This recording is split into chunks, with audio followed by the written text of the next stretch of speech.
All right, this is Catherine Morgan from Point A to Point B Transitions, and I'm talking with Carol Roth today. Yay!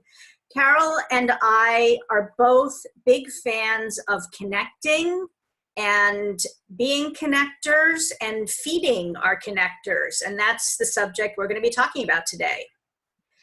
Yes, So, and I would say also being connected. We're also a fan of getting the connections as well.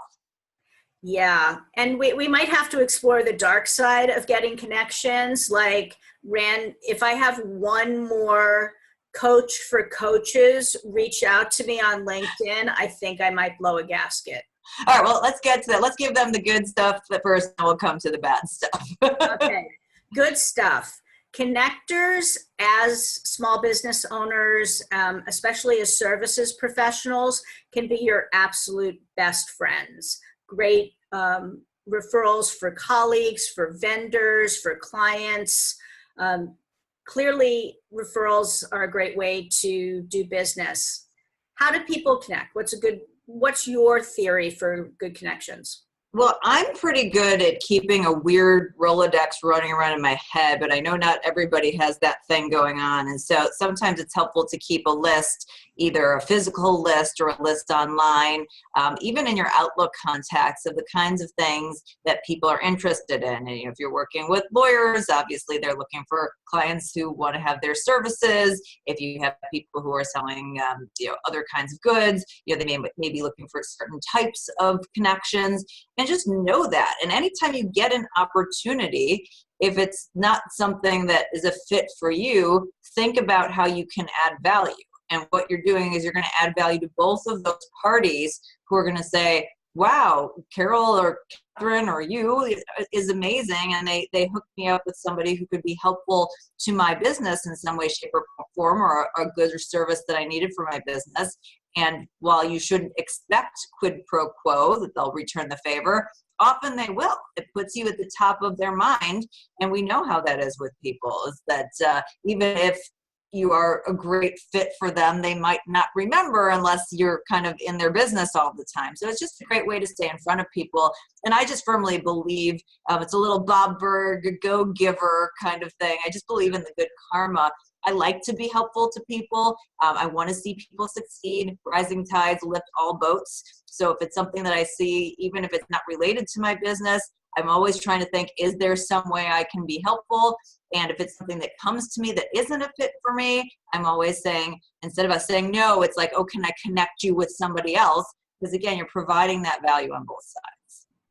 And people do remember, and it does feel good. I mean, giver's glow is a real thing. They can measure that. When you help somebody else, it feels good. We're hardwired that way. We get a little dopamine hit. I mean, how many times have we talked about this before? So Catherine had somebody who was looking for a job in a specific company where I had a relationship.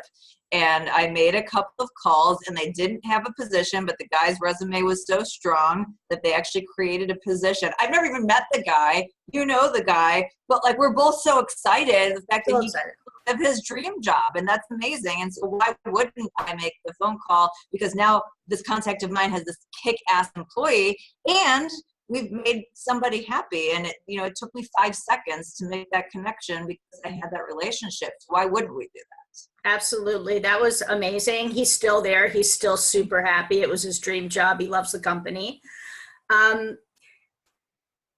I've gotten some of my best referrals from people who more or less do the same thing. Some of my best small business clients have come from other small business coaches who have a little slightly different focus. Maybe they work with brick and mortar businesses or retail. I don't do that. I work with service professionals. So don't think that connecting with people who do your same thing isn't helpful. It's actually really helpful. Don't go into competition. 100%. I have this on the speaking front all the time. I have a professional speaker and moderator. I'm at a certain fee level. A lot of people won't pay that fee level. And so I've referred out to you. I've referred out to other people. I always say, you know what, I'm not going to be your woman unless you're paying X, but let me give you a couple of ideas. And then they're always thrilled, because if they're coming to me, is because they think that I'm the right fit. If I'm not the right fit, then they don't know what to do next. And so again, it ends up being a win-win. And then the same thing the other way is that somebody remembered, wow, Carol looked out for me. If I get something and maybe I can't do it because I'm conflicted on that date, I'm probably going to be on the top of their list. So it's, as I said, it's a good thing to do just in general, like from a karma standpoint, but it's a great source of getting more business or just feeding those relationships that you're talking about. I want to give a pro tip here. Feed your connectors. Connectors get jazzed and fed by you saying, hey, I had a great conversation with so-and-so. Thank you so much for the referral. If they turn into a client, make sure you once again reach out to the connector and say, once again, I want to thank you so much for connecting me with so-and-so. They are an amazing client. I'm so looking forward to working with them.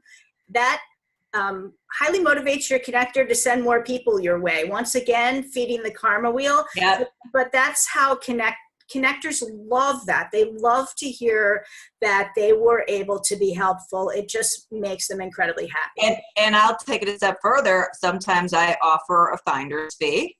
A lot of people won't take it either because they don't want the conflict of interest or just because we have a relationship.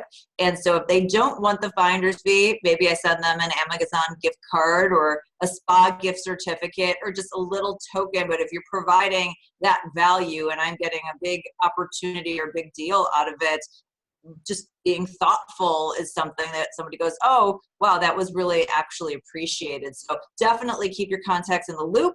And if you can incentivize them in other way, again, that's a good thing to do.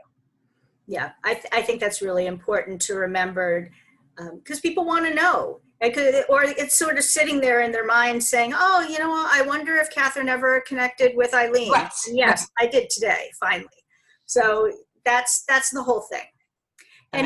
Any last thoughts you want to leave us about being a connector or working with connectors? Just be thoughtful. Most people don't wire their brain that way if you're not a born connector, but literally every day you are meeting people who are valuable to somebody else. So just start viewing things through that lens and you'll find that that's a really good thing to bring into your life, into your business. Fantastic. Thank you, Carol. Thank you.